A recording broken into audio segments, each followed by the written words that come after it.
Hello and welcome to the show.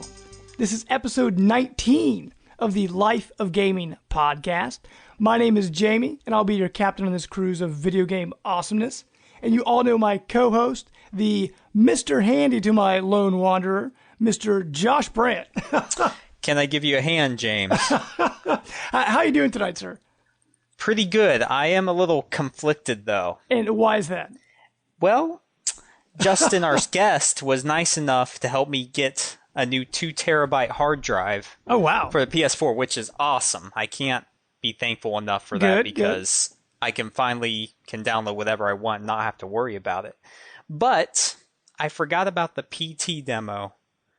Oh, no. And I didn't save it to an external hard drive, so therefore I cannot re-download it, and breaks my heart. That is, we have so many good memories from that demo, man. What's wrong with you? That's like the tech demo I show everybody that comes here. Oh, dude, man. Yeah, you that's been like bummer. hitting your head against the wall, man. That's awesome. Yeah, once I saw it, I was like, oh no, I could not have just done that. Man, dude, that's But at least you got all your save files. They were stored in like a cloud or something, right? So you were good. Yes, yeah. Awesome. Saved all those. Got all Good. my games on there. Don't have to worry about deleting things. So, it's awesome. Yeah, dude, it's so awesome. Ever since I got we are both 2 terabyte hard drive owners. That's nice. Yes. Although mine is external, so I just plugged into the side of my Xbox One, so I'm good. I didn't have to worry about erasing anything.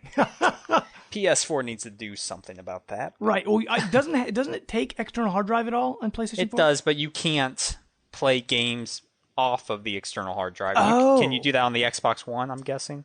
Yeah, you can. Because what I have now on my Xbox One, I've got it set up where all new downloads just go straight to that removable hard drive or external hard drive, and I play games right off of it all the time. So all my download stuff is on there now, which is nice. And the external hard drive is faster. Not much, but it's a little bit faster than the one that's built into the Xbox One. So things load just like a little bit faster. So that's kind of nice. Yeah, and you do notice that this new hard drive is actually faster, which I wasn't expecting. So Awesome. Nice little perk there. Awesome. Well, is there anything else exciting going on in your life right now, sir? No, that's about it. Just wrote a few reviews for PlayStation Enthusiast, which I'll probably get to in our Let's Play section. But Awesome. I'll hold off on that. Cool. I mean, for me, it's been a very busy week. But Wednesday was my birthday, so that was wonderful. A lot of cake. Remember, James, the cake is alive. That's right. Half-Life reference to anybody that doesn't know. Oh, Or that's man. Portal reference. Right. Wow. They're both in the same universe. Yeah, that is true. It was all part of the orange box, remember? That was a great collection, that by the was one of the best deals you could get. Well, to get us back on track here, we are actually in the middle of our summer game series. So you guys have been following along. We've covered some awesome games. Last week we did Star Fox. We've also covered Final Fantasy, Uncharted. We've done all sorts of stuff so far this summer, so we're really enjoying this. And, part of the Life of Gaming podcast, we always bring a guest onto our show, just sort of talk about, what they're doing, get to know our guests. And so, Brant, go ahead and introduce our guest today. Well, this guest I actually work with. He is an occupational therapy assistant at Brookwood Retirement, and it's Justin. How are you doing, sir? Good. How are you, gentlemen? Doing fine, sir. Great. Very good. You had a nice day off today, didn't you? I did. It was perfect. Oh, man, that's not fair. That's very fair. Very necessary. Yes, we all need that. As you know, Justin, we all need that occasionally. Yes, sir. Right. Well, let our listeners just know a little bit about you. I know Brant kind of introduced you a little bit, but, let's know about, friends, family, things like that. Yeah, I work with Josh. Married 4 years this October. Congratulations. Congratulations. Thank you very much. Most of my family's back in Pennsylvania, so not too exciting on that front here. I don't know. I play hockey. I play music. I record music. I play video games, obviously, and I do photography as well. Awesome. Well, as much as I can outside of work. Yeah. that's Do you have a little venture in your photography business, or starting something up? Yeah, more recently I put together like a Facebook page and more like an entity to try to get more business and build some relationships locally. It's called Shell Photography, a 1L. It's on Facebook, and you can check it out. Cool. Awesome. Well, I know you said you play video games. What systems do you own right now? Right, I've kind of converted everything. I've been Xbox my whole life. And then when this current gen came out, I switched to PS, and I basically jumped ship, got rid of all my old systems, and replaced them with PS3 that I found on Craigslist for $100, and Nice. The PS4. And I've just been replaying my favorite games, which we'll get to shortly, I'm sure. Now, I don't know if you can hear that sound, but that is the sound of my heart being broken. You broke James' Right, heart. right. But you mended a heart and mind, Justin, so. Thank you for Please, joining everyone. the light side. Right. Well, and also, thanks, man, for coming on the show. Hopefully you have a good time. Of course, I already am, yeah. Awesome. Well, with that, guys, we're going to get into our news section and what we like to call Captain's Log.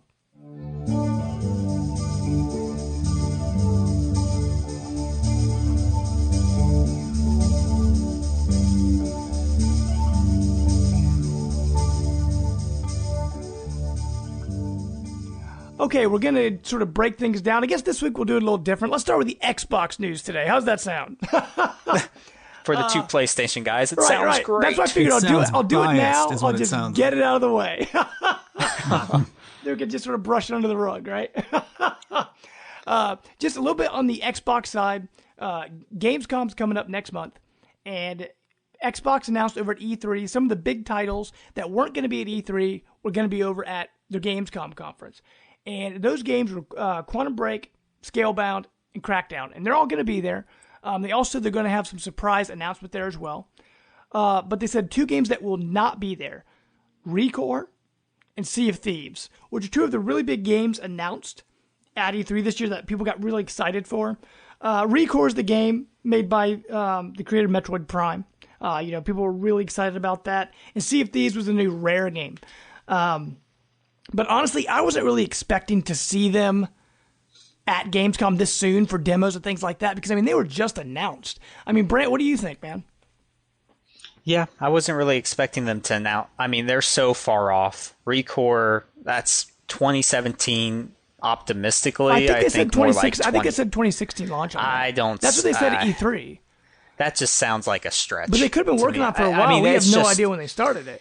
But then something would have leaked, I would think. They didn't have any gameplay. They just showed a CG trailer. Yep. So that's a red flag. Sure. That's not really close to being finished. Right. You should know this, James. Most games have that asterisk next to the date, meaning exactly. It's launch dates don't mean anything now because everything is delayed all the time. Right. But those games that you mentioned that are showing at Gamescom that they didn't hit at E3, I think it's good that Xbox is going for that. Oh, absolutely. Those three games are some of the ones that kind of pushed me toward Xbox this generation. Actually, Quantum Break was sort of new about, and Crackdown from last generation. Although Scalebound is completely new. But I love Platinum Games. Platinum Games makes so many good games. So I'm pretty excited just to see what it's going to be. Because some people say is that, all they showed last E3 2014 was a guy getting on a dragon and kind of fighting. And we have no idea what it is. It's going to be like headphones. Monster. Dude, if it's like Monster Hunter, I would be so excited. Because I love Monster Hunter. That's what it looks like. I'm really intrigued by Quantum Break. Though. So we'll see. But Justin, what about you, man? I don't know how closely you follow the video game industry, but did you pay attention to E3 at all this year? A little bit. Just a few titles of interest. Fallout, of course, was my main concern. Oh, absolutely. But there's so many exciting titles coming out. Oh gosh, just too many. I haven't followed the ones that you were just speaking of so closely. Sure. But what was the name of the one, Josh? We were talking about it at work. It's like a kind of Assassin's Creed stealthy, then mixed with the I don't know, futuristic robots and things like that in the wilderness. It looked amazing. Is that Horizon? Horizon Zero Dawn. Yeah, Horizon. Oh, that game looks so good. I was gosh. telling Brant at E3, I currently don't have a PlayStation 4. Although last generation, I had a PS3. And right now, there wasn't a PS4 game that made me think, I have to get this console. And then I saw Horizon. I'm like, that's the one game I'm like, oh my gosh. I want to go out and buy a PS4 for that. Yeah, a lot of people probably will. Yeah, dude, that game looks so good. Although the Killzone games, what Guerrilla Games has done in the past, they were fine, but I wasn't a huge fan of those. So this is a totally different genre for them. So it'll be interesting to see how that turns out. Yeah, they were competent shooters, but they didn't really, break any barriers or anything. They were just more your generic first-person shooters. So it will be interesting to see. I mean, it has a stealth mechanic. It has the robots. You can rip off pieces of armor and use the weapons that you rip off. I mean, lots of different stuff going on there. I'm really excited for that. That was an incredible sequence. I mean, she grabbed the huge gun she ripped off and then started firing at it, and then she like tethered it to the ground. And I know, dude. Oh my gosh, man, that game. If you haven't seen that demo, just check it out. You know what they could do, Brant? They could go back and watch our E3 PlayStation video. Check it out on our page on YouTube. It has the most views on our YouTube page. That's right. So it's something right there. Right. Well, real quick, just to hop into the rest of our Xbox news. Rare Replay. That's kind of like the next big Xbox game coming out. Comes out actually a week from Tuesday, so that's really soon. I actually have that pre-ordered, and that's the one where it's 30 Rare games for $30. It's all the classic stuff they've done, including the N64 games, which is pretty cool. So like Jet Force Gemini is on there, the original Perfect Dark is on there, the Banjo-Kazooie games are on there. I mean, this game is going to be absolutely awesome, but because it's so many games on one disc, they came out and said the install for this is going to be 50 gigs, which is pretty big. The one thing with it, though, that's if you install everything off the disc. You can install each game individually if you want to, but they said if you install the entire disc all at the same time, it's going to be 50 gigs. Although, like, I think the previous Assassin's Creed game was 50 gigs, and some other things have been 50 gigs as well. But that'd be pretty awesome. Going back and playing Battletoads again.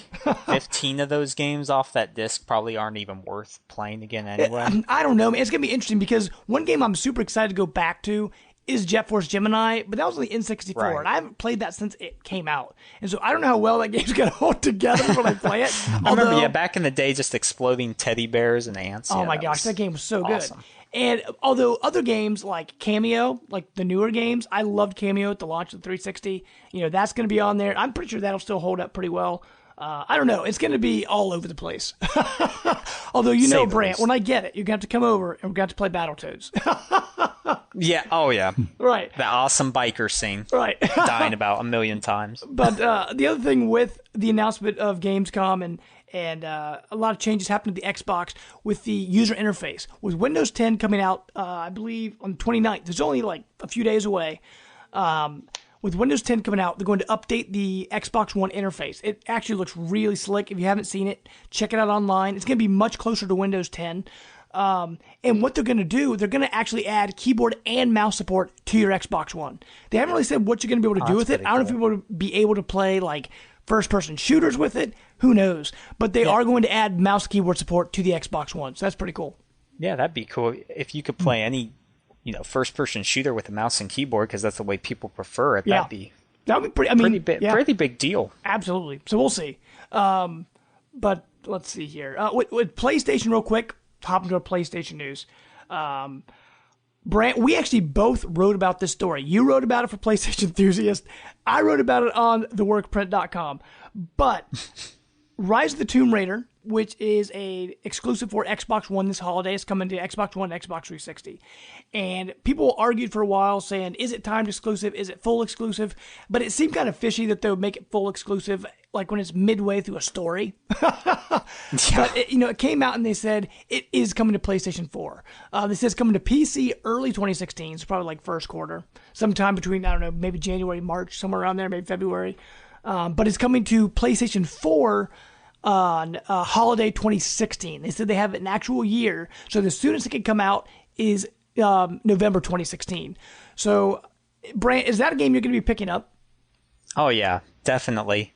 But like I said, by then, enough time will have passed that, away from Fallout, Uncharted, that, I could just dive right into that. But it drove me crazy how Xbox would just go around this exclusivity deal saying, we don't know. But here's the thing, though. I mean, that was kind of like their lightning strike, and they wanted people to say, I've got to get an Xbox One for that game. So why would you tell people it's only a timed exclusive? Because then people are going to think, then I'm just going to wait. It might be a timed exclusive. It might not be. Well, that's because at the time, the deal, bush. Well, true. But at the time, the deal wasn't set in stone yet either. Because even Crystal Dynamics, they're like, we don't know. But, I mean, honestly, if it was going to be a full-on exclusive, Microsoft probably would have had to put up a lot more money which they didn't want to do. That's true. Justin, what about you, man? Do you have any interest in the Tomb Raider series at all? Absolutely. When you say the word Tomb Raiders, it's like it takes me back to the first one, PS1. Oh, sure. I so many memories playing that game over and over and over, getting frustrated with the tigers and the T-Rex. Memories. Right. Well, did you play the reboot at all that came out a few years ago?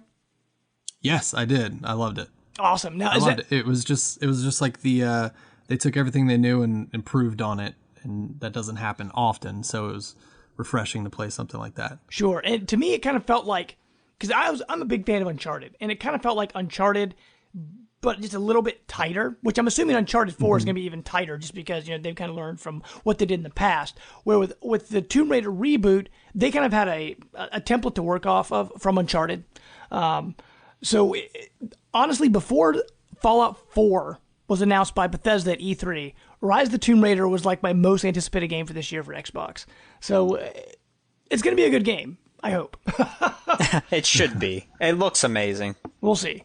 So, I mean, it should be awesome. Although some of the demos they look good, but nothing's like blown me away yet. Although I'm assuming when I pick up the game, I'm still absolutely going to love it.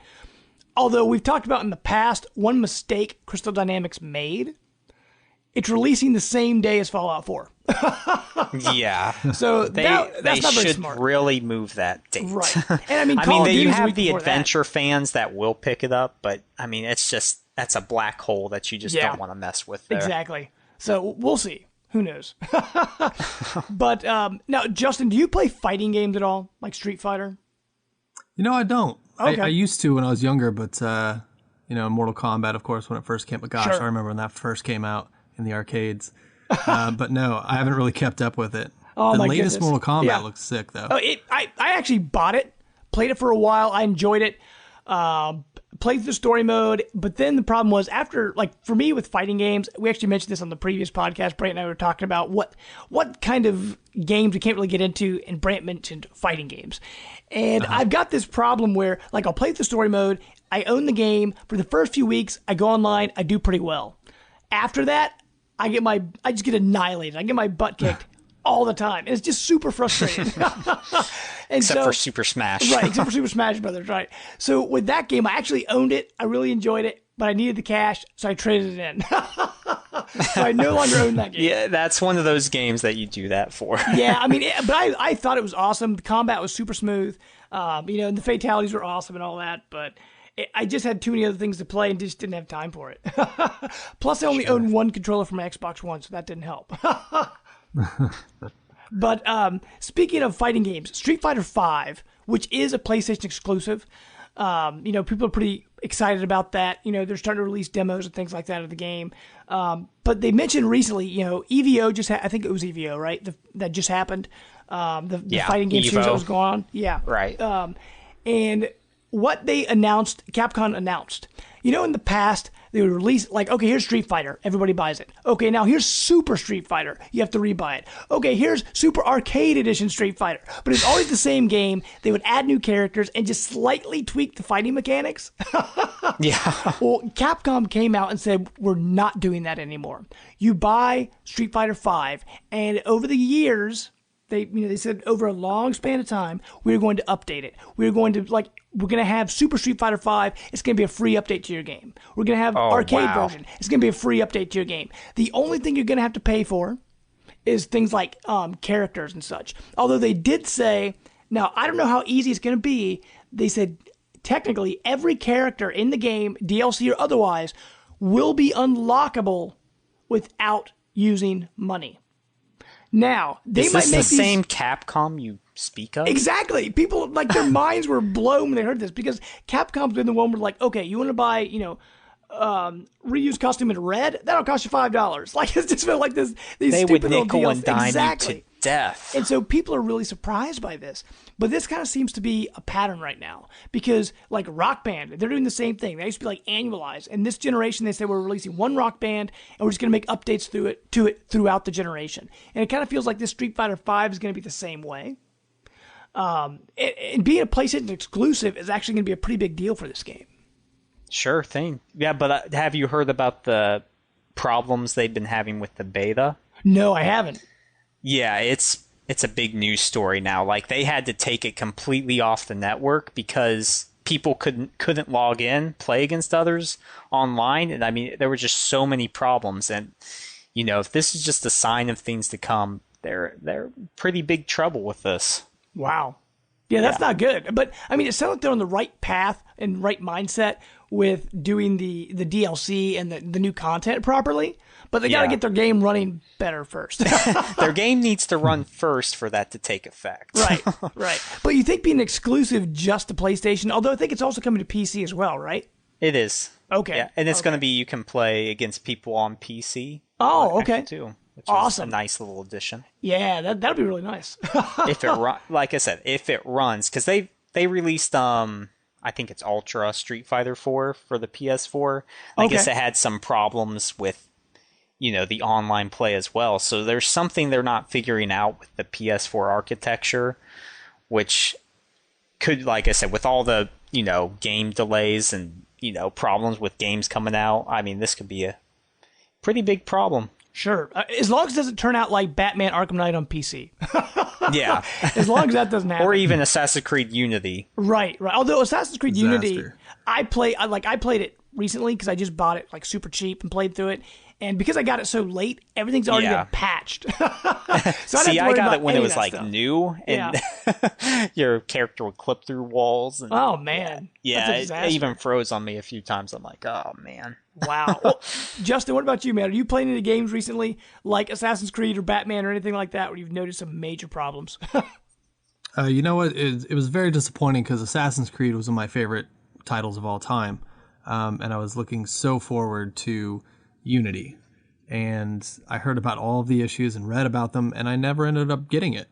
And like you, I was wondering, if I went back like now, for instance, and played it, if they would all be worked out, and it sounds like they are, so maybe I'll give it a shot. Yeah, I'm actually really enjoying it. I was able to get it for like $20, I think. Like there's some kind of deal going on at Walmart, and I picked it up super cheap. 'Cause I'm like, hey, why not? And because I'm the same way.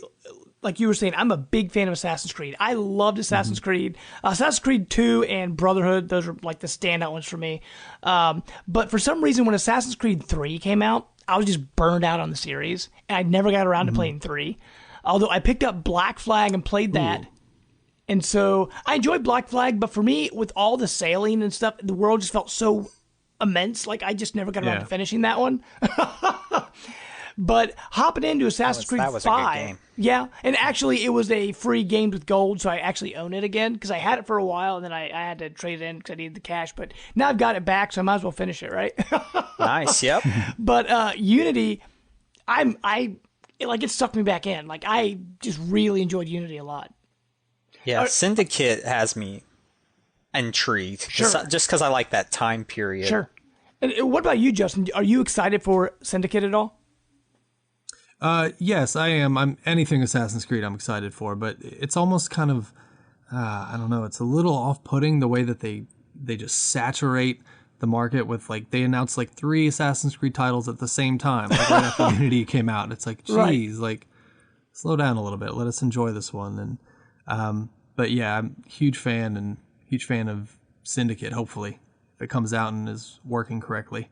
Sure, and does that come out in October or November? When does that come out, Brad? Can you remember? They're annualizing it now. Yeah. So it's October, August, okay. Or not August, October, something like that. Sure. So yeah, because Justin, you're right. Because originally there was like Assassin's Creed, and there's like maybe 2 years for Assassin's Creed 2, and then once that game took off, it's like every year new Assassin's Creed, and now they're doing that. Plus, they're doing the past gen with Assassin's Creed Rogue. Plus, they had the downloadable game. What was that called? Like Assassin's Creed China and Assassin's Creed something else. Like these little miniature download games. And yeah, they're totally overdoing it. Yeah. Right. And I mean, people were kind of like, I don't want to say upset, but they were disappointed when they came out with the side scroller in China because what a cool setting that could have been. Exactly.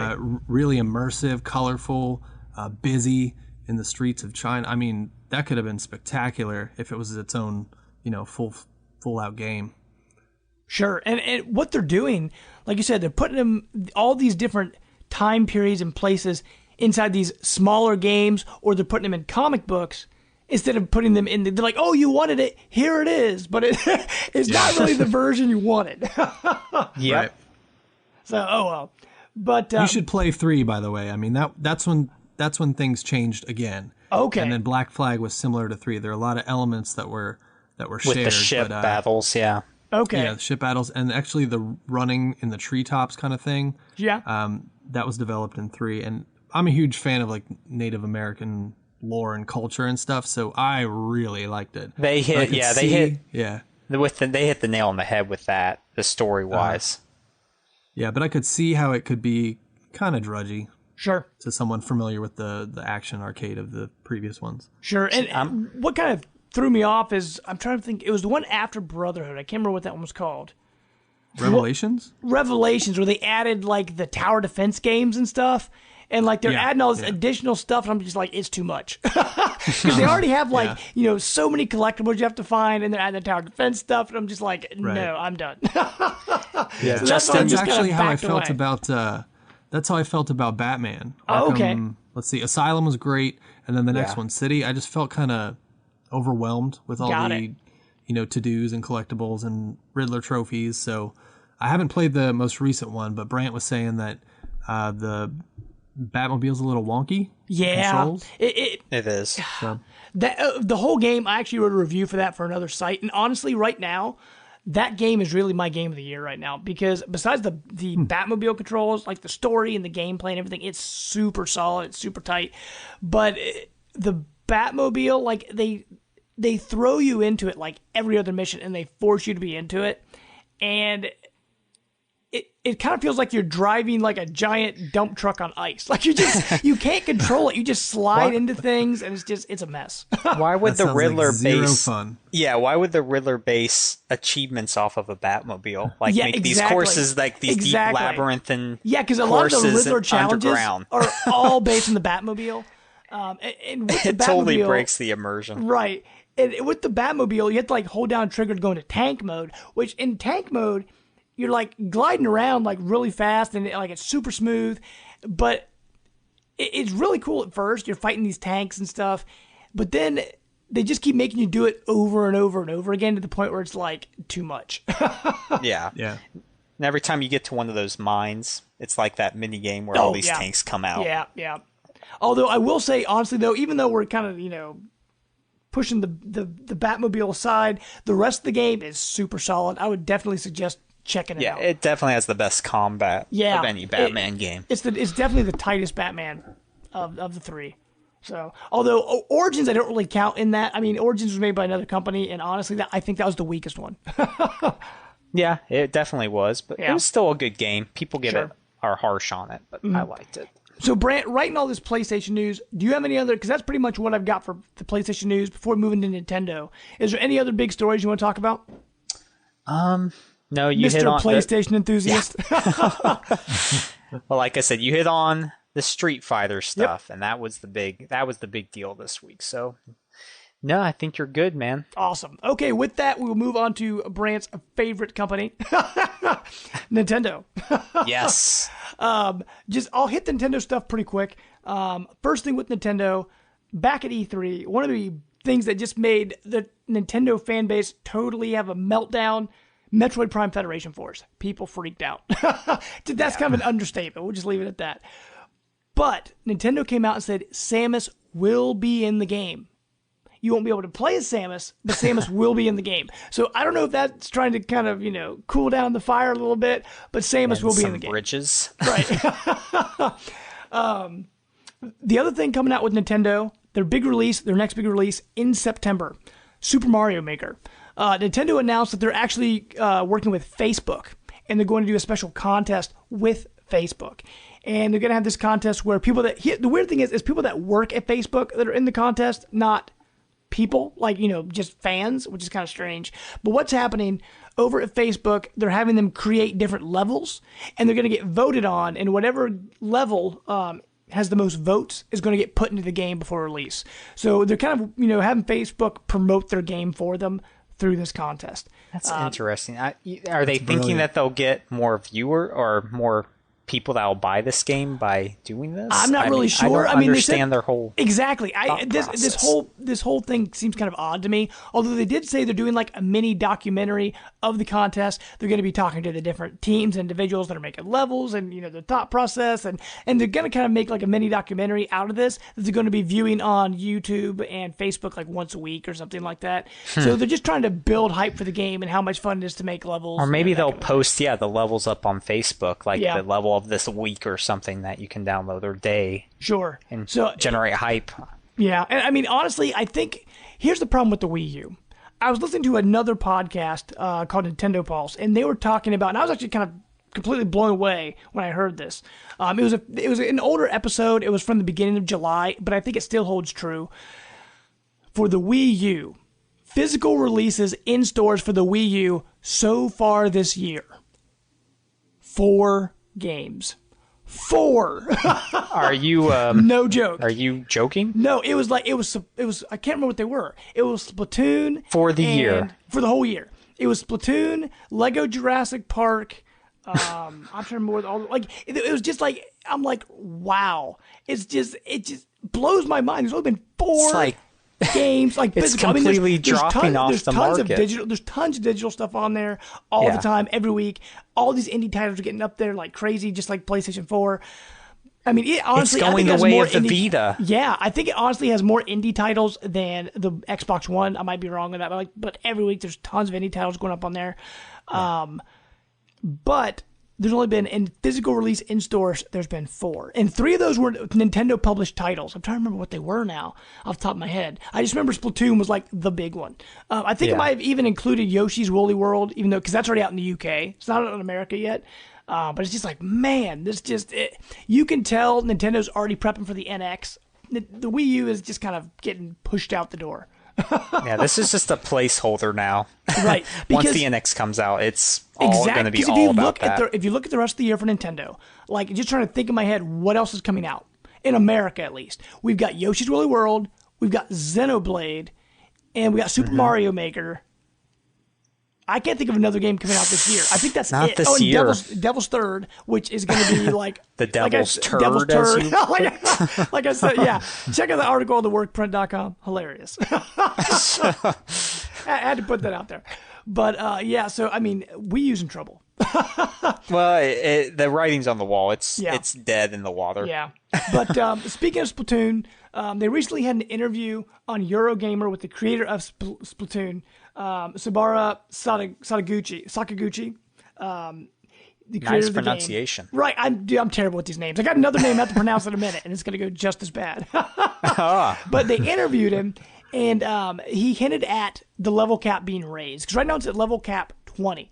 And he said that he and his team, they're sort of watching how quickly people were hitting level 20. And he said him and his team, they're actually worried about people because they were hitting level 20 so fast, and they knew how much time went into doing that. And he said they were actually worried about people not sleeping or eating and just playing Splatoon because they hit that level cap so fast. He's like, whoa, guys, you got to slow down a bit. But it was actually a really interesting interview. If you like Splatoon, definitely check that out. Over on the Eurogamer website, because he talked about other things like possibly, he hinted at raising it the level cap. He said, we've got some announcements to make in the future, so hopefully that level cap will go up. They also said that after August, because originally they only had a download plan through August with free DLC, but they said after August, they're still going to have, more contents coming, more levels, more weapons, more, clothes and things like that to add your stats on. So more stuff is coming, and they said they hope it's a new IP that's going to continue on into future generations, so people that are playing Splatoon now, their kids can play it in the future, like that kind of thing. They really want this new IP to go strong, because this is really like the first quote unquote brand new, on disc Nintendo IP in like 10 or 15 years. So I mean, they're pretty excited about it, and honestly, it's a really good game. Like, I'm so addicted to that game. We start talking later about what we've been playing. But the Wii U's only sold like 9 million units. I mean, it's pretty sad. It's crazy. The Vita still holds the edge on it. Sure. It's crazy to think about. But you said that the level cap, once you reach level 20, it's like officially done. Yeah, you can't level up past that. No, but you can still change armor, upgrade that. and like get different armor sets and sort of get them the way you want. There's also ranked battles. So once people hit level 20, you can't really, like in the fun mode, the non-ranked mode, people don't really play that anymore once they hit level 20. They go into ranked battles, and that's where they do things like the tower defense mode, and they've got some other ranked matches they do there, and they're actually adding more to that in the future. So that's kind of where people go after that. Sort of and oh my gosh, dude, ranked battle is so hard. I get my butt kicked. That's the hardcore of hardcore. That's like Destiny. Like you could reach level 20 in like no time if you just like play nonstop. But then once you get to level 20, trying to get the other levels was like such a chore because you had to. It was like a luck of the draw. I hear that process has been really cleaned up now. But I already sold the game, so can't check that out. Well, Justin, what about you, man? Do you have any interest in Nintendo console or products or anything like that now? No, I haven't played any of the. I mean, I played Wii, obviously, but I haven't kept up with Nintendo much at all. Okay. We use it at work. Yeah, Brand's mentioned that before. That's about it. Nintendo, the game for the elderly. Yeah, there you go. But we do have that Gentronics thing now. That's like a Kinect. That's true. So. There you go. Moving up. Right. The other thing that's happened recently with Nintendo, back on July 11th, we talked in the past, Satoru Iwata passed away, the president of Nintendo, which was a pretty big deal. And since then, people are trying to figure out who's going to replace him. And it's kind of been up in the air between Shigeru Miyamoto and Genyo Takeda to be the replacement for Iwata. Now, hopefully I said the other guy's name right, because that's what I'm going to be talking about. What about Reggie Fils-Ames? Oh, Reggie Fils-Ames? No. Yeah, he's actually the president of America, Nintendo America. Okay. But this Takeda guy, apparently, because I didn't know much about him until the analyst came out and said this is why he's probably going to take over versus Miyamoto. Because Miyamoto's kind of like the crazy toy maker. He just loves making games. That's what he knows. That's what he's best at.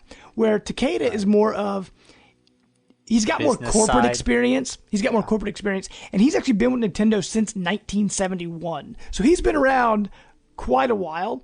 And he's got a much deeper understanding of the Nintendo hardware. But although he does have some experience on the software side, he's actually he worked on arcade cabinets more than physical, like home console stuff. But he is actually credited with creating games like Punch-Out and Star Tropics for Nintendo. So that he's they're saying he's more than likely the next in line to take over for Iwata. Although people are wondering, is he going to be more like Iwata and because Iwata's more like the he, like we said last time, he was a programmer. He knew how to make games. He was all about games. I mean, Miyamoto, he's all about games. Where Yamauchi, the guy who was president before Iwata, he was just about business, strictly business. So I'm kind of curious where this Takeda guy is going to fall in. Is he going to be more like business related, or is he going to be more on the gaming side? Because Iwata fell much more, I felt like, on the gaming side, the fun, family-friendly face of Nintendo. Yeah. Who would you like to see as the president, James? Man, I don't know, man. I really don't know, because people have been mentioning Miyamoto, but honestly, I would much rather see him Do you think make they games. should just bring in like some new injection of someone like new someone to from just outside the inject company? something? Yeah. Sure. Obviously they're going through this dry spell right now. Sure. They have things on the horizon, but they need to get hype up for the NX.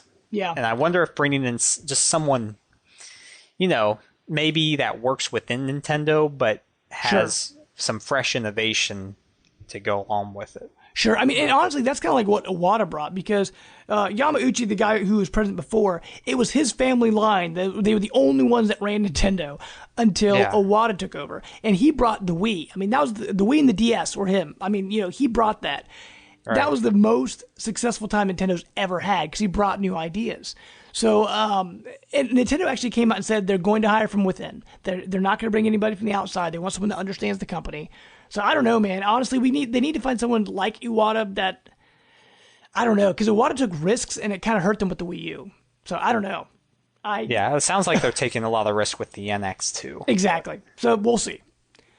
But we will find out. That's right. I mean, that's pretty much it for Nintendo news. I mean, right now, we're out of E3, and a lot of the new games don't launch till the fall, so we're kind of in a dry spell. But I do have some multi-platform news. Just to throw this out here real quick. This is mainly just for me because I love this game. Life is Strange, Episode 4 actually comes out on Tuesday. They just announced it like yesterday, so I'm super excited to play that. It's worth checking out then. It's so good, man. If you like episodic games, it's really good. Sort of like I love that game because I love photography, so I love that game too. Oh, good. Oh, so you've been playing through Life is Strange too, huh?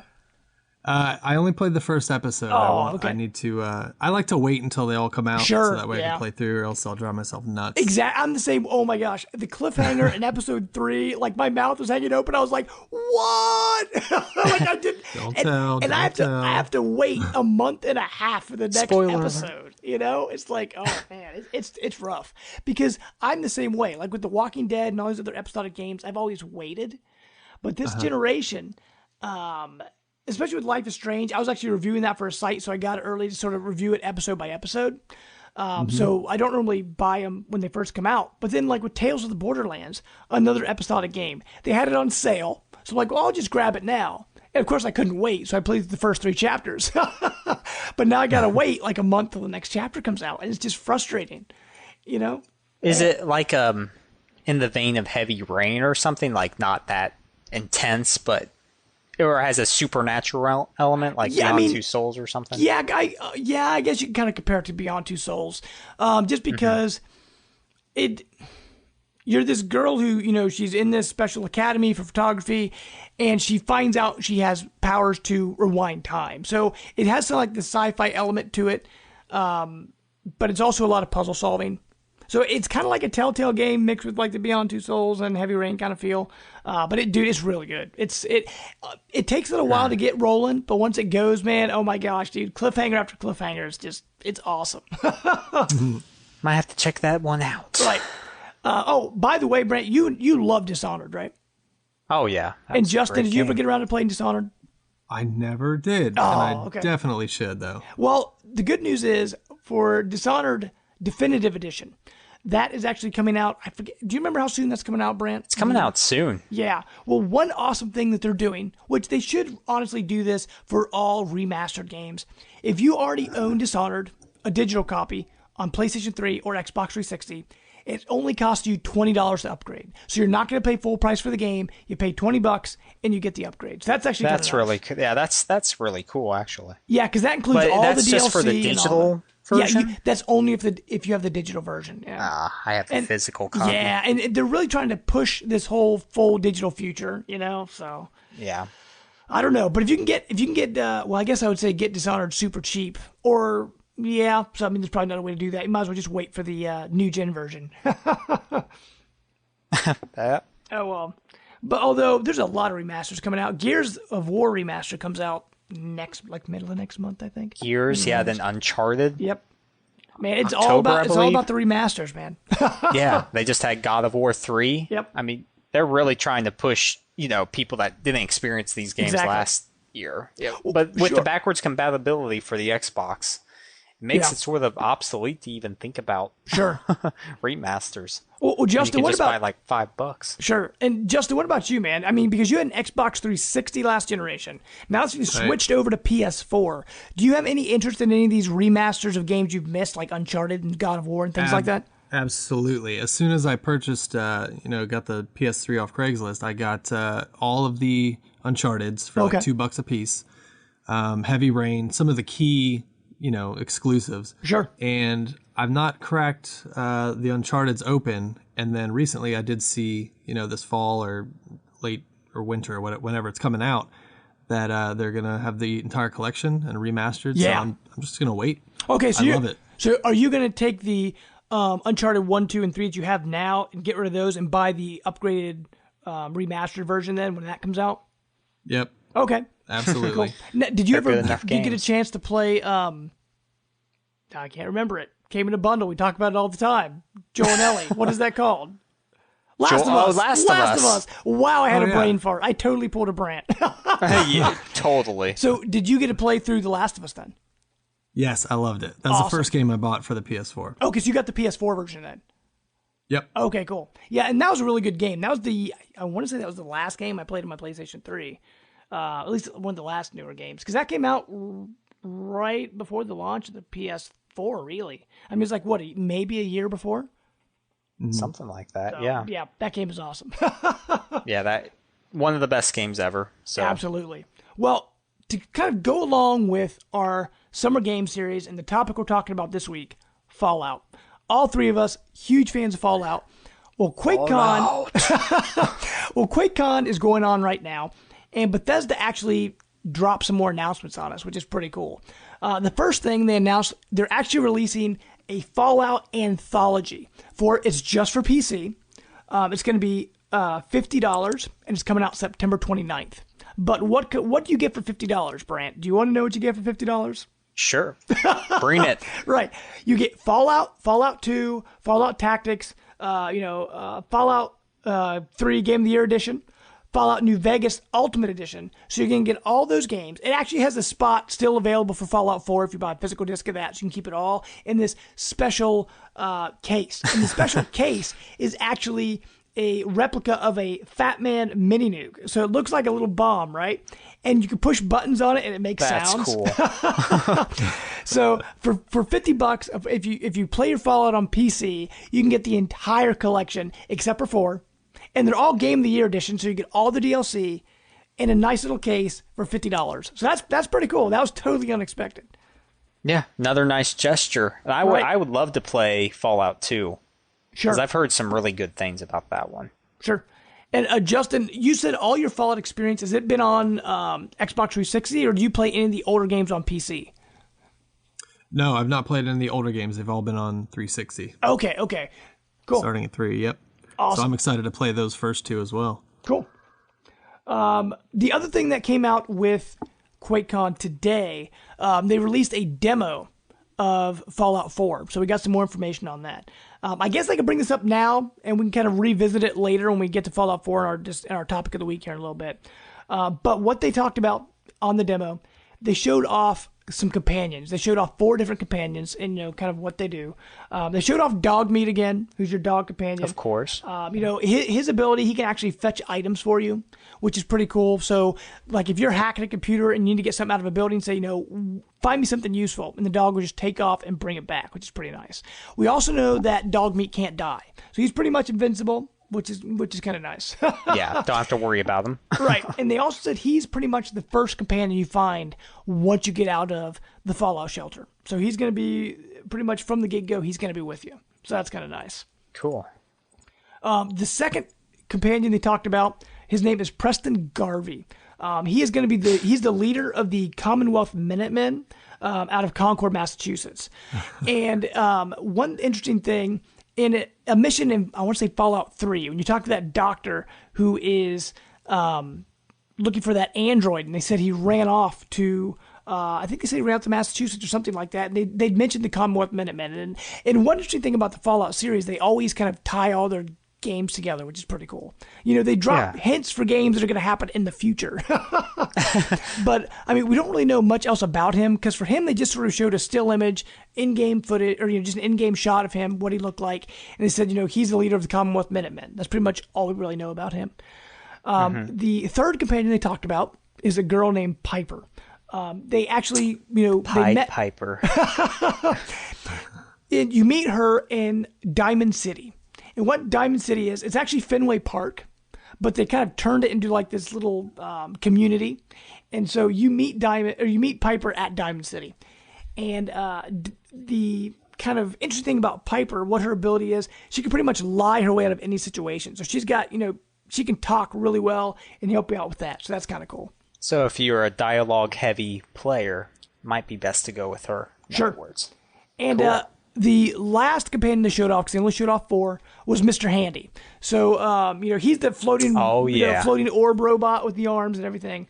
Now, with him, they said they actually modeled him on the inside and the outside in case he meets an untimely demise. So if he dies, his parts are going to go everywhere. So he can die. He can die. So the only one they said that's invincible is the dog. So I'm assuming the other companions could die. But one interesting thing, they said there's going to be a total of 12 companions throughout Fallout 4. So there's going to be, we don't even know who the other ones are going to be, where you're going to meet them, so that'll be interesting. They also said that all companions are going to be romanceable. Doesn't matter gender or anything like that. You can romance any companion you want to. I'm assuming that doesn't include robots. Or the dog. I was wondering. Or the dog, yeah. Yeah. But, so I'm assuming majority of them are romanceable. The other thing that came out, they talked about, they said there are going to be a total of 72 perks in the game. You can sort of pick and choose those as you go. Certain perks will only appear if you have certain companions that you've, got grown connected to and things like that. But there will be a total of 72 perks in the game. And they said there's over 275 different ways that you can kind of combine these different perks. Oh my gosh. So yeah, there's going to be a lot of options. This game just keeps getting better and better the more we talk about it. I know, oh my gosh, dude. And that's why we have today's topic of the week. Yeah. But real quick before we get into that, let's just sort of talk about what we've been playing lately. And Brant, we'll go ahead and start with you, man. Okay, well, for the PlayStation enthusiast, I got some awesome games that I actually reviewed. One was Squares for the PS Vita. Okay. It was for the iOS. It just recently came for the Vita, but it's like a puzzle game where you have to tap real fast. You can use the back touchpad. There's more to it than that, but it was really fun. I mean, there's like over 80 puzzles you can do. It sort of reminds me of have you ever played Metrico, Nope, James? never heard of it. No. Okay. Luminous? How about Yeah, Luminous? okay, sure, Luminous, sure. Yeah, it's sort of like that. It isn't doesn't have the Tetris aspect of that, but I mean, it's pretty cool. You got to have fast reactions, and I really like that a lot. So cool. You can check out my review there. Awesome. And then Cube Director's Cut. Oh, okay. That's kind of like Portal, right? Right. Yeah. It's like a poor man's Portal, but it was a good game though. What you do, you manipulate blocks. Like you have each type of different color block. Like you can bounce off some, and then you can pull some out to reach higher levels. And yeah, they added a story mode to this. Okay. So takes that same Portal aesthetic. So things go dreary the further you get into the game. Like you see things that are messed up that you're not supposed to find out. And okay. Yeah, I mean, that actually kind of reminds me of a game. I think it was Airtight Games, who's no longer around. Quantum Conundrum. It just sounds like that to me. Like a puzzle sort of game where you that. kind of change the blocks and things like that. Yeah, that game was had awesome, a lot of humor. Yeah, yeah. This one's more. It doesn't have the humor side, but yeah.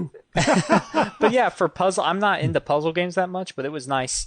Nice change of pace to delve into those. And so, yeah, you can read my reviews up at PlayStationenthusiast.com. So, is there anything you'd like to talk about that you're not promoting for yourself? Okay. Batman. I'm still playing through that. Okay. So, and yeah, like you said, James, it just keeps getting better and better. That's a game. That game is so good. Started out, sort of rough for me, but yeah, I'm gonna try it. Yeah, definitely worth buying. Cool. Game of the year, up there with Bloodborne. Yeah, they're exactly. both neck and neck. It's hard to even tell who could win this. It's a knockout, drag out punch right now. Right. We'll see what happens. By the end of the year, man, we do our end of the year review. It's gonna be really interesting to see where we all sit in our favorite games of the year because, man, who knows what we're gonna play and what we're gonna think of. I mean, what if Fallout 4 comes out and it's a big buggy mess? Although games in the past Don't from say Bethesda, games in the past from Bethesda, they kind of have a track record for that. We might not even be able to play it till next year. Yeah, we have to take the game back. Right. It's broken. Well, we'll see. Oh, that'd be a nightmare. Well, Justin, what about you, man? What have you been gaming lately? Oh gosh, well, I'm a sports guy, so FIFA hardly ever leaves the console. But in between, I've been playing Elder Scrolls Online, Witcher 3. Oh, cool.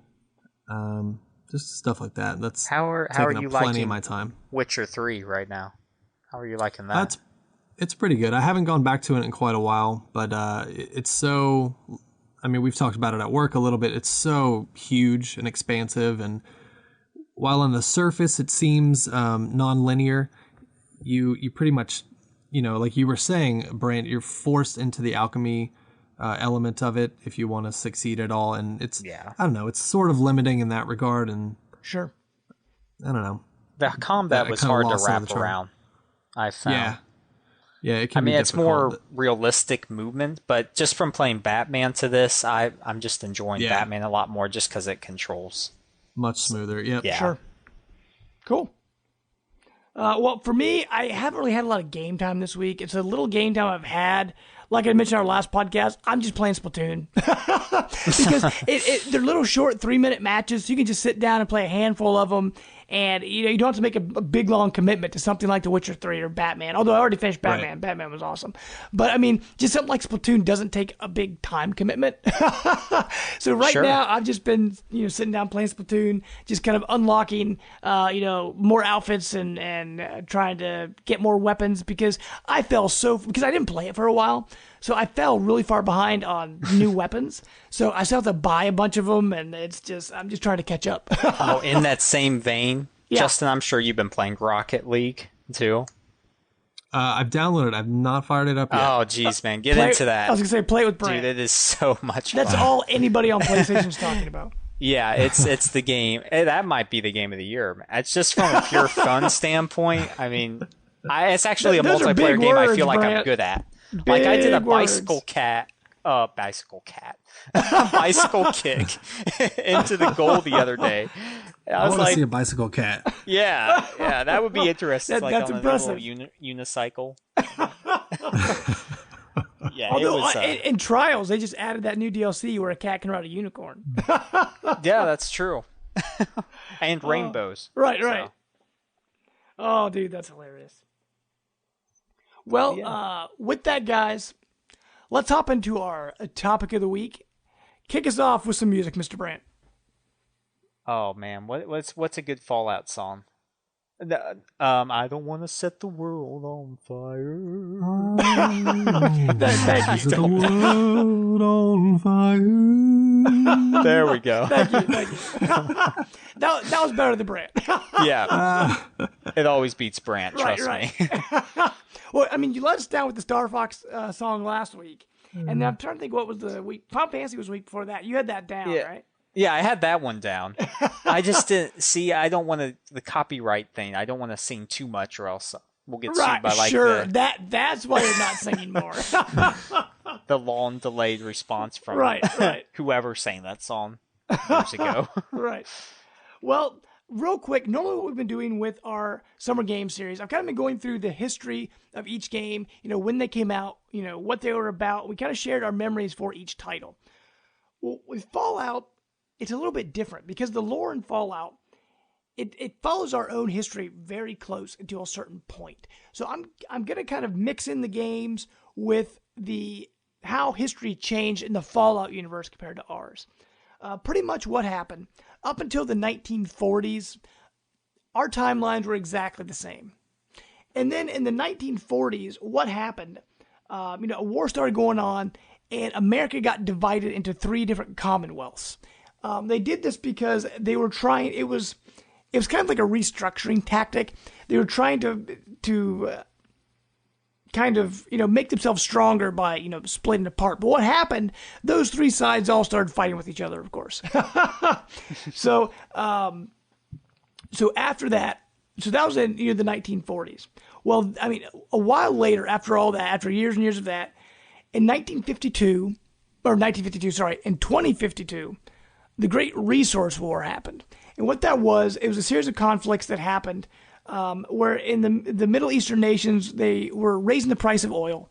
And so everyone was sort of fighting over this oil. And of course, the big battle in Alaska. Because if you guys remember Fallout 3, there was that DLC where you got inside that virtual reality machine and you actually played Alaska. Yeah. Operation Anchorage. Yeah, exactly. So you actually got to experience that. So, and that's when the U.S. Took over Alaska. They pretty much drove China out of Alaska, and that during the Great Resource War. But in 2077, this is where the bomb dropped. This is where pretty much the Great War happened. We're all you dropped the bomb on me, baby. Dance Revolution. But pretty much what happened, all of the countries, everyone over the world, they all decided to fire their nukes at the exact same time. They're like, let's just nuke everybody. This is what not to do. Right. So pretty much what happened, that nuclear blast, it pretty much destroyed all of Earth. It kind of reshaped Earth's climate and killed off pretty much a majority of the population. So it's a nice, happy story so far. Yeah. Oh, yeah. So roses all over. Right, and so pretty much the only people that survived, they were down in these vaults, or they were on the surface and they mutated. Yeah. So ghouls, if you will. Exactly. So that was pretty much your option. You're in the vault, you became like a mutated freak, right? Right. But I mean, that's pretty much what led up to the very first story of Fallout 1. Because all that happened, like I said, in 2077, the war happened, everything got nuked, and then the first Fallout was a PC game. I wouldn't say it was like a point-and-click adventure, but it was like a, what do you want to call it? Like almost like an adventure strategy kind of game. And that was on PC, and this was supposed to be 84 years after the Great War. So it was 2161, and you played a vault. What do you want to call it? A wanderer, a vault dweller out of Vault 13. Mm-hmm. So that was pretty much the very first Fallout game. And in this game, what the story was, the overseer, he was looking for a replacement for their water chip. And what that did, that was what, took the radiation out of the water. It cleaned their water, and that was going bad. So they sent out this new vault hunter to try to find this new water chip. But of course, when he gets out there are super mutants and things like that. And there was this team led by this person called the Master, who was, trying to rule the mutated landscape, if you will. So pretty much what happens, don't want to spoil anything for a game that came out in 1997, but I guess I'll say spoiler warning here. Yeah. You go ahead and you defeat the Master.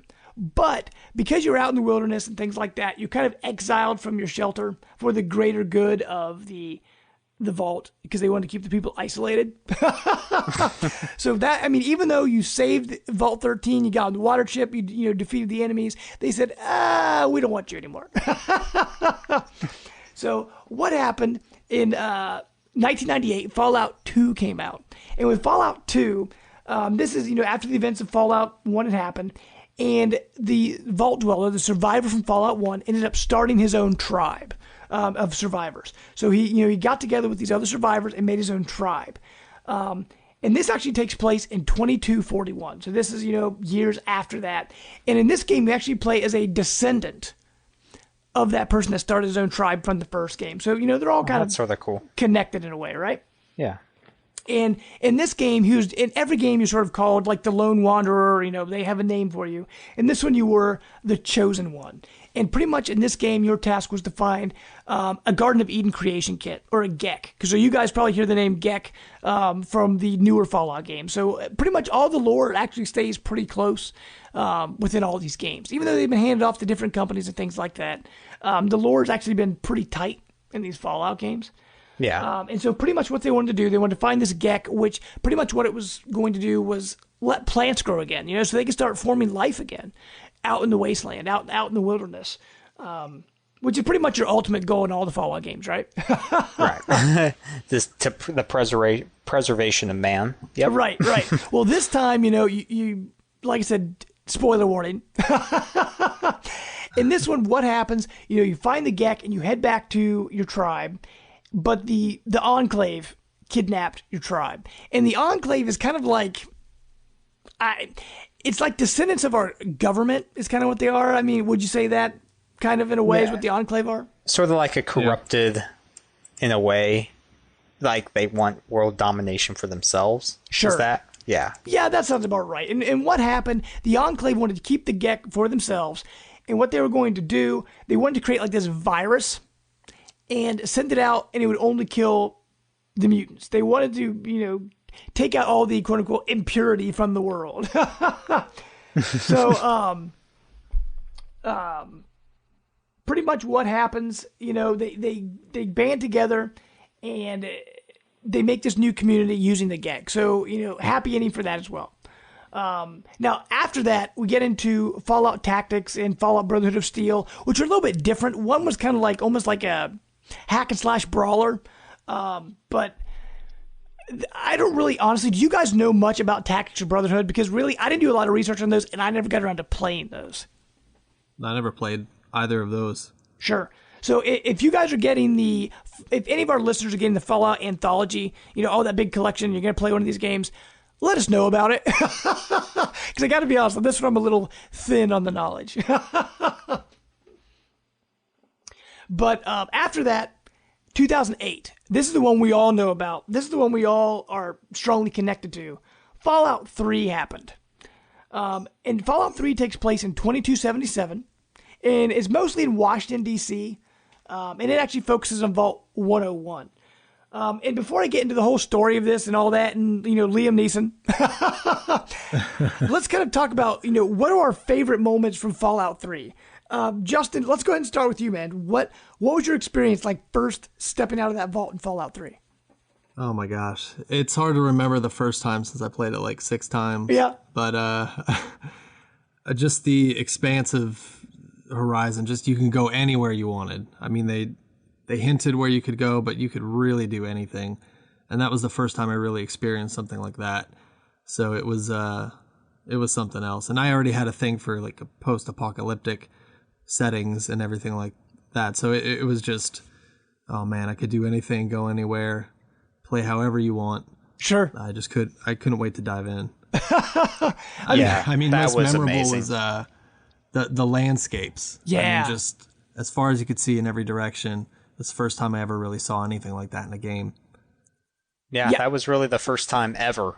Exactly. in any game where you just looked out and it's like I can go anywhere. Yeah, it's like it just doesn't really even click. You don't realize how big the world is, and you just get out there and you go. Like and there you was go you see, and you go. It's like you see, there was you turn around, you see a spot, and you keep your eyes on the spot. You can walk to that spot. Exactly. Yeah. Like and there was a semblance that of huge. that, like in Metroid back in the day, but nothing on the scale of just 3D anywhere you want to go, anything you want to do. And that game, when you first start out in the vault, they were really clever in how they taught you how to move and do different things. Yeah, like right. as you start grew out up as a baby, you grew up and you took that test and everything. the Yeah, goat, that was awesome. Yeah. The goat. That's right. Oh man, and You could even skip that if you wanted to. Like you didn't even have to take the test. really? Yeah, you could just skip that whole part. I've never done that. I've always taken it. Yeah, you could. But That's hilarious. I don't know why you'd want to because it's hilarious to read. But honestly, I agree, man, because with Fallout 3, honestly, I knew nothing about Fallout at all until Fallout 3 came out. I didn't know anything about the same lore. here. I didn't know anything about the vaults. I'm like, what is going on? Because when the game starts off, I mean, you're in the vault. I mean, it's a small area. I mean, like you said, Brett, you're learning how to walk and you're learning how to, make decisions, and they teach you how to shoot and you do all this stuff. Like, okay, this is cool. But then what happens, and the overseer calls you in, they're like, your dad disappeared. He's not in the vault. What happened, And they're all after you. And, of course, you escape and all that. And then you walk out of that vault. And, like, I had no idea what I was walking into. I was like, oh, my gosh. Like, it What just have blew I my got mind. myself into? I mean, the game it's crazy. I mean, there's nothing else like it. And just the music, the old music and everything. It all just clicks so well. Yeah, that's one of the best parts. But you could tell from Bethesda taking over for it that they would add, so much to this, like in Elder Scrolls Oblivion. Like, a game has never been on that scale before with Oblivion. And then you knew that they were going to do something special with Fallout 3. Sure. And that was released. Sure. And I mean, honestly, most people that play it, I mean, some people don't even, I mean, the whole thing with the Project Purity and, trying to help your dad and purify the water, which is actually kind of similar to a story in the past Fallout games I mentioned before. A lot of people, they don't even get around to it because they're just so busy. Yeah. You can put so many hours into side quests and things like that. And it's just, you don't even have to get around to the story mode. Although originally, if I remember right, when it first came out, once you finished the story, the game was done. Like, it wouldn't let you go back in and play side quests. Is that right? Right, that's correct. And then eventually they patched it, didn't they? Well, the DLC allowed you to either, putz around in your previous world in the previous save when the game ended, or you could start the I think it was the Brotherhood of Steel content. Okay. Yeah, and start that mission. Yeah. But the DLC for that game, just to go off of that, did you guys play the one where you went like into the Louisiana for Fallout 3? Was it Point Lookout, maybe? Yeah. Oh, yeah. Yeah, okay, with the mutated, like, the hills have eyes type of guys. that was incredible. And just the fact, just how like Three Dog. I mean, he was obviously most memorable. I see him. Well, I don't see him. I hear him on commercials. You hear him in your dreams. Yeah, and narration on commercials and documentaries and stuff. And I'm just like, as soon as I hear that voice, I'm just transported to my memories playing that game. Just unreal. And I love how that game, like, I mean, sure they're scripted, but once you complete certain main missions or even main side missions, they update in real time, like with your radio. Like they've seen the the Lone Wanderer, like just help some people out in this part of the town, and it just really, really cool experience. Absolutely. I mean, they've even talked about, because I remember when they first started talking about Fallout 4, well, even before it was, quote unquote, real, and it was just a rumor floating around. And the guy that does the voice of Three Dog went on Twitter and said, "Hey, I just recorded lines for the next Fallout." Right. And like, what? Like, yes. That was the first seed right there. Yeah. I mean, even with Fallout 4, I mean, we don't know much about it besides, what I talked about before with the companions, a couple little things sprinkled here or there. But it's supposed to be set, I believe, in the same time as Fallout 3. So, in Fallout 3, he's broadcasting his radio anywhere it can get to. So maybe you are going to hear Three Dog all over again on your radio, Absolutely. That's what I love about these games is that it's so brilliant because they can be in, Vegas. They can be in Massachusetts, DC. Really, they can go anywhere they want. Ohio. At the same Ohio. Cincinnati. The most boring Fallout game ever. An old abandoned Skyline Chili. It just they rains. Can go wherever they want, it rains, and then it snows. It can all be dynamic weather. It could all be happening at the same time. Right. A new game, just all happening at the same time, just in a different part of the country. It's just, I love it. Absolutely. I love the concept. It's gonna, man. Fallout is so awesome. Do you guys in Fallout 3 remember? This is like my favorite quest of all time, the Tenpenny Tower quest. Yep. Oh yeah. Just seeing that lonesome huge skyscraper in the middle of this wasteland. When you get there, there's a school trying to get in. I don't know if I should spoil this, but I don't know. It's so awesome. I'm just going to go ahead. It was 2008. Yeah. But it's fine. It's just funny because they won't.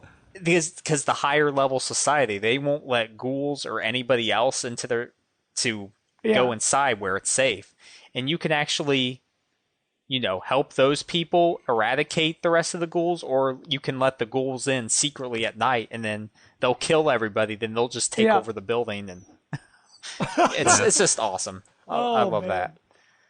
And also the Wasteland Survival Guide. Oh yeah, I love that. Yeah, what a great tutorial that was. Yeah. And I mean, the funny thing with that mission is, even if you nuke the town, that woman would still run out. She would be like mutated, but you can still talk to her. And she's still happy, ghoul. And you can still. It's just. It's awesome. Yeah, you could just continue the quest. Yeah, you could. Which is hilarious. Although I always got the house there, and I would just throw all my junk in there because with Fallout 3, one thing that kind of, I guess, overwhelmed people, and myself included when I first started playing, you could pick up anything. You could, like, a spoon, a fork, a toy car, and none of it did anything. Right. And so you have all this junk, I mean, you could sell it for like nothing, just a couple bottle caps or whatever. But one thing I do like about Fallout 4 they had mentioned at E3 is that all that stuff will be used for something. So if you need metal for something, they're like, collect these spoons or whatever will melt it down. And that's actually really smart. Because they've heard our complaints. Oh, yeah. Of course. Right. And I'm trying to think. I know Liam Neeson was in Fallout 3. Were there any others? Because he was your dad. Were there any other big name celebrities in that? I can't remember. Not that I recall. Morgan Freeman as. No, I'm just kidding. That would cost too much money. Well, I mean, are there any other memories you want to hit on Fallout 3 before we move on to New Vegas? No, gosh. Yeah, there's so many memories from that game. I thought I really enjoyed collecting the old artifacts, like from the the mall. Oh yeah, okay. The Abraham Lincoln stuff. Yeah. And, Yeah, Declaration of Independence. all those Yeah, places. and I all remember that kind of stuff. Yeah, that was so good. I just love how they mix real history with what you're doing. It's awesome. Yeah, sure is. And everything's like trapped in like the 1940s or 1950s kind of look, and it's Yeah, so the good. aesthetic, it's futuristic, steampunky, but then, yeah, I mean, it's 1940s Americana Exactly. stuff. Well, I mean, and everything is supposed to be powered by, I think in this version of history, I think everything's powered by, like, nuclear power, right? I mean, there's things have changed in the history to why it looks the way it does. Mm-hmm. So, I mean, that's really cool. But with that, I don't know about you guys, but in 2010, Fallout New Vegas came out. And I know for me personally, I actually liked New Vegas better. I put more time into New Vegas than I did in Fallout 3. I think a lot of it had to do with the atmosphere. Just the atmosphere of everything. It was just a little brighter, a little sunnier. And I just enjoyed the feel of it better. Being in Vegas, being in the desert and things like that, I just really loved Fallout New Vegas. And in New Vegas... Oh, sorry, go ahead. No, I'm the exact same way. You're the first person that I've ever heard that said they liked it more. Exactly, yeah. Most people one of the only people I've heard that said they even liked it. I am a huge fan of the Western landscape, the cliffs, the sun, the desert. Like, I lived in the desert for years as a child, so I was so excited about this game. And all the DLC was great. Oh, absolutely. Yeah. The tribes, oh my gosh. I loved that game a lot. The story was a little weak for me. Sure.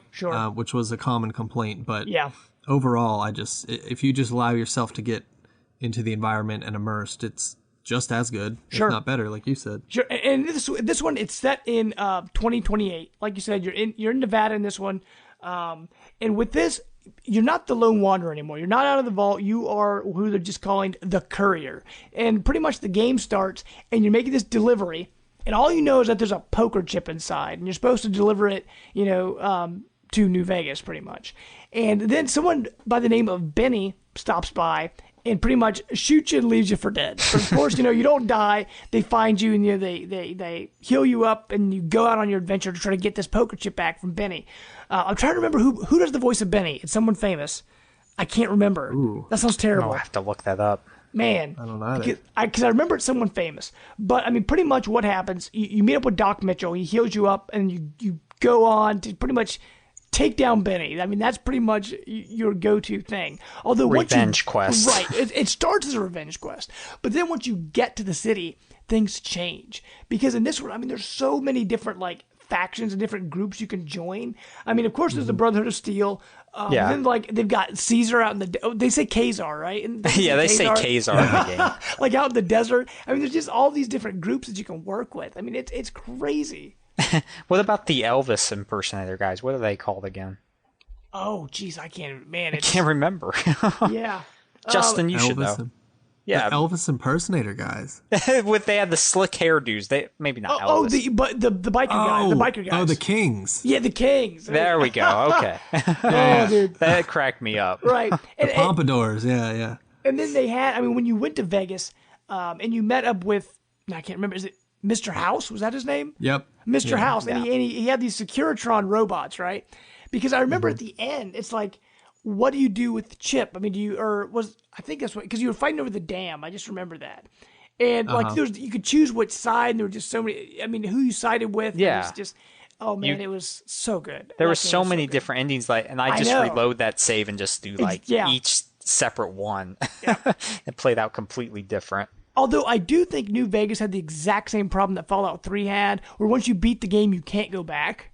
Until later. That's true. Yeah, later when DLC came out, I think they fixed it again. So I don't know why they made the same mistake twice. You think they would have learned from that? But Brant, what are some of your memories from New Vegas? Some of my memories. I just remember the DLC pack that came with it, Old World Blues. Did you guys play that? Yeah, where it's absolutely. A group of, pre-war scientists. Yeah. That had their bodies replaced with machines. Yeah. And I just remember the writing being so clever for that. And it was so outlandish. It was like you were on space or something. And where there was robo-scorpions and so outlandish. Like I said, the games just are so awesome at invoking Sure. new ways of thinking and just having moments that stick with you. And, I mean, Brant, you're more of a Fallout 3 guy over Fallout New Vegas, though, right?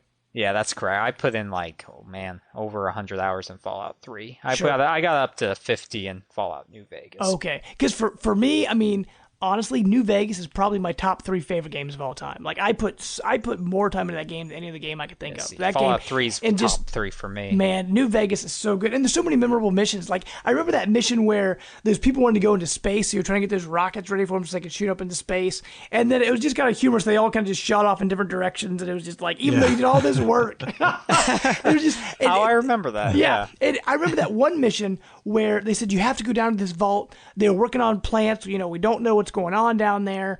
And right. I remember not knowing what to expect. And when that first plant guy jumped out, like I just freaked out. Like I remember like it dropped my controller. I'm like, oh my gosh. Like it just scared the crap out of me.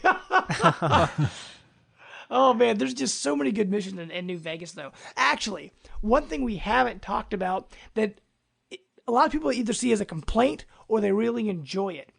The VAT system, kind of the way the combat is. Because, you know, if you don't use the VAT system, it's not really accurate, you know, with your shooting and things like that.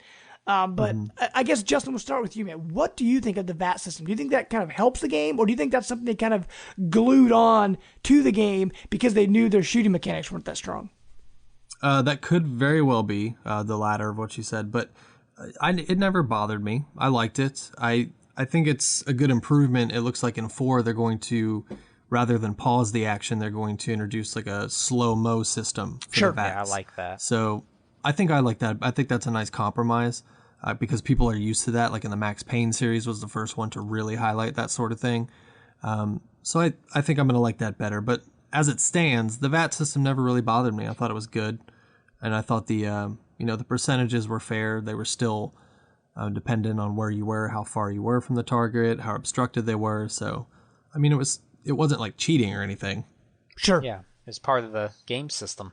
Sure. And what do you think? It was awesome when the you get a perfect hit and their like bodies would explode. They explode. I just remember that perk that was a perk you could get. Yeah, the bloody mess perk. Just anywhere you hit them, they just explode everywhere. Right in the foot. So much fun. Yeah.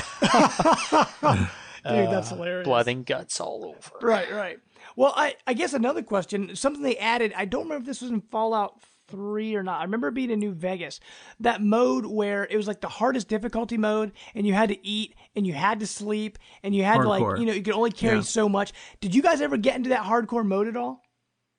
I never tried it. I never tried it either. But I guess you had to drink, eat at certain times. You had to stay hydrated, eat food, and I believe ammo had weight. Yeah. Yeah. I mean, wow, that's insane. I never got into it. Honestly, I was just too intimidated by it. I mean, I put so much time into that game, and I love it so much, but I don't think I could ever play that. I know.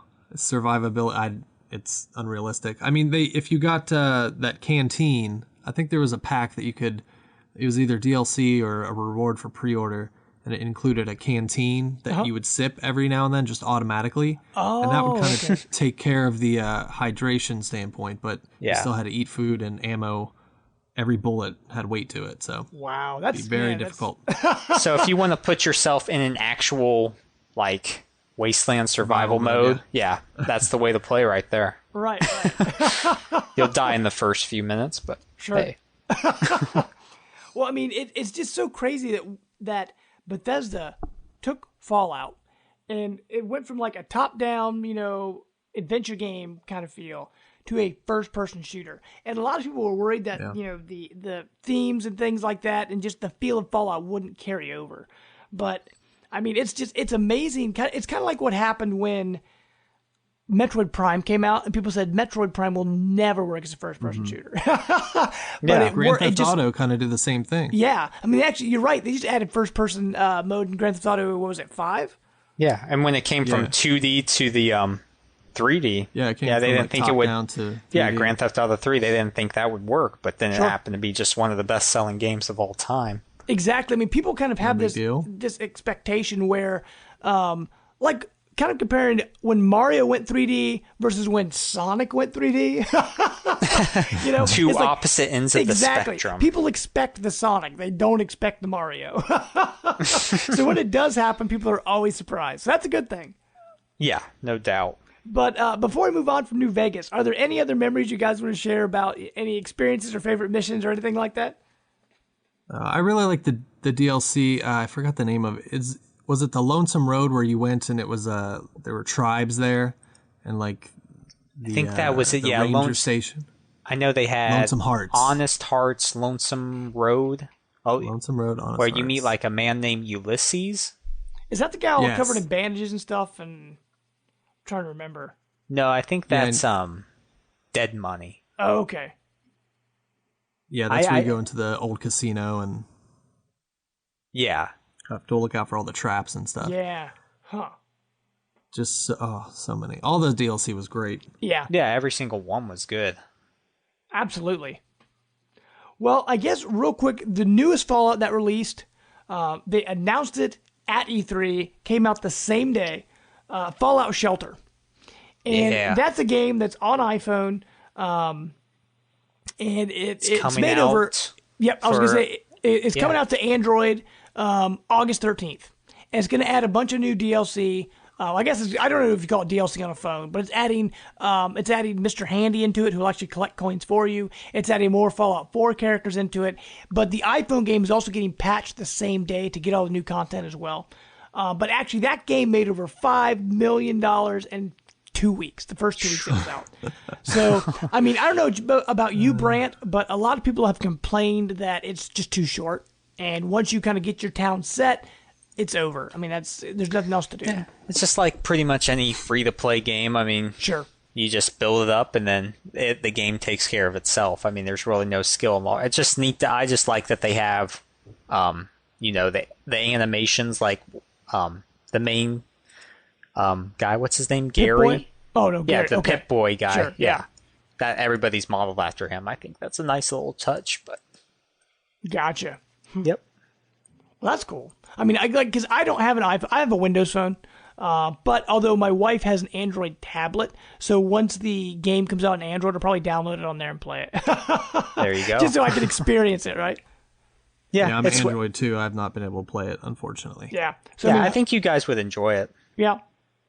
It's a nice little holdover. Sure. You know? I mean, it's kind of like The Simpsons Tapped Out or the Family Guy Quest for Stuff or the Tiny Tower games or anything like that. Right, it's in that same vein. Sure, You're just building your civilization or your vault. In this case, you got to, monitor your water and food and, send people out to gather supplies and, it tells everything. You can pay money to buy extra lunch boxes which have like extra weapons and gear you can put on people, but yeah, sure. I mean, it's like I said, it's a nice little diversion, nothing special, but sure, it'll hold you over for Fallout 4. Now, is that kind of like Simpsons Tapped Out and things like that, where you do something, it says you have to wait like 5 hours and come back and, it'll be built? Is yeah, one of those like kind of if you things? send people out into the wasteland, they'll stay out for a certain amount of time until you call them back. And then, okay. But they can die, so you need to make sure you send them out with the right gear and call them back before their health's down all the way. But yeah, you're like the overseer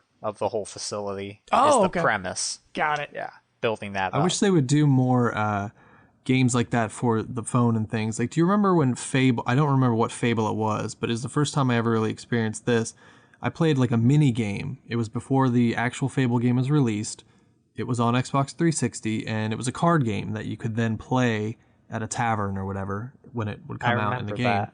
Yeah, and you would gain money, and you could transfer it to the actual game. Huh. And there was another app for a PS4 title, Dying Light. Well, it came on one too, I think. Yeah. And there was an Android game, and you would send people out on supply runs and whatever, and then you could transfer what they brought back to your character in the game. And is there anything like that in this, Brant? Like no, this Fallout Shelter? No, it doesn't carry over in it. I think it's its own standalone thing, but that would be cool if you could actually. I wish it would. Yeah, that would be. Yeah, they should gather do that. gear. Because a lot of transfer it games over have to the companion apps on phones now. A lot of them. Because I know every Assassin's Creed game does now. Right. So, but I mean, I guess the only other thing we have to talk about now, guys, is Fallout 4. They pretty much had just a giant flood of information that came out at E3. I mean, it was kind of like a flash flood in Ohio, right? It just like hit us and just kept on coming. Yeah, it completely bowled you over and drowned you. Pretty much, besides what we mentioned before about the 12 different companions and perks, things like that. The other things we know, it's going to be set in Boston, Massachusetts, and parts of New England. We know you're going to be the lone survivor or the sole survivor that we know of for Vault 111. So that's the vault you're going to be in. And this one is the only game where you are alive when the bomb hits, and like they've shown in the trailers, like you're running to get in that vault. Over like 200 years old. Exactly. Yeah, because this you're kind of like, I'm assuming you're gonna get frozen in like I don't know how they're gonna do it. Cryogenic freezing. I have no idea. Cryogenic freezing. Yeah, but that's the only way. But. Yeah, right. But this is, like you said, this is supposed to be 200 years after that bomb hit. So it's roughly the same time as Fallout 3. So I mean, that's pretty much all we know about it.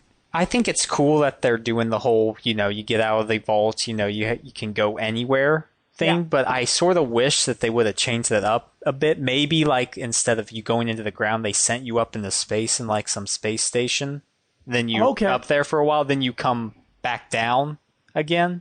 That would like add a whole new, like what BioShock did with Rapture and then Columbia, like change it up in that way. I wish they would have thought about that sequence again, but yeah, it's still going to be amazing. Yeah, dude, it's going to be so good. Well, I guess... Yeah, I'm excited to play in the present day, like you were saying, because you got to do that a little bit in that simulation in Fallout 3. Yeah, a little bit. You went back. And that's what with the evil girl, right? It was like the evil girl, and like you had to go around, like, you had to actually kill the people in the town to free them from the machines. Yeah, that's crazy.